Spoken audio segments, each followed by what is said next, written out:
So ayan mga ka-City Boy, for this video na naman ay mag-adobo tayo ng exotic food. Ayun o, ang tinatawag na manyawak o bayawak o hahay. Ayan, mikos mo na yan kapatid. Ayan, sige mikos lang. Okay, so pagmantikain muna natin yan, diba? Ganyan ang pag-adobo sa akin ha. So ito ay ating mga sangkap mga ka-City Boy. Meron tayong bawang, luya, sili at saka yan, kompleto na yan. Okay, so ilagay natin muna natin ating tawagin luya para matanggal natin ang lansa. Ayan, so ganyan po yung ating style na pag-adobo ng exotic foods mga ka-City Boy. Oh, hahay, diba? Sige, mikos mo lang yan guys, para manuot yung lasa at mawala yung kanyang lansa. O yan, so isunod naman natin yung sibuyas at saka bawang. Iyan, oh hay, yan, sige mikos lang yan. Okay, so napakasarap yan guys, o diba? Hahahay, yan.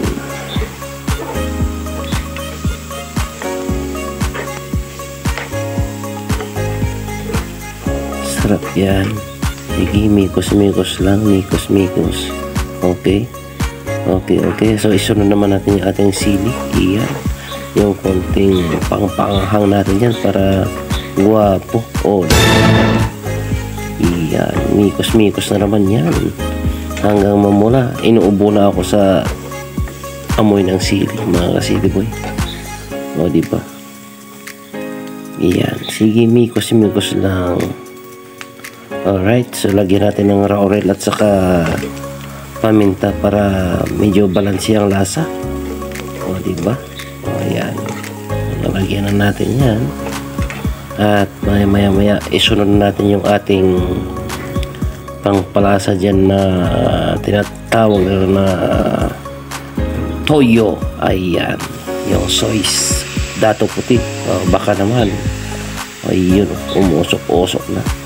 Okay, isun naman natin ating vinegar. Iyon, dato puti pa rin. So baka naman mga ka-City Boy, hi, yan, puti lang, baka masyadong maasim.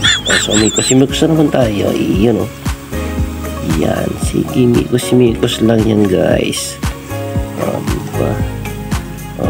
Hi, so takpan mo naman yan mga ka-City Boy para guwapo. Diba? Sige, mikos mo yan. Takpan mo naman para iyon, ito na. Wow! Luto na guys yung ating adobong exotic food. Diba? Yan. Sige, mikos mo pa yan ng konti para medyo matuyo. Diba? Alam na ang katapat niyan. Malamig na bahaw, okay na yan. Katalo na. Okay nga, sabi nga nila. Diba? Yan diyan ang finished product natin. Okay, bye-bye sa inyo lahat.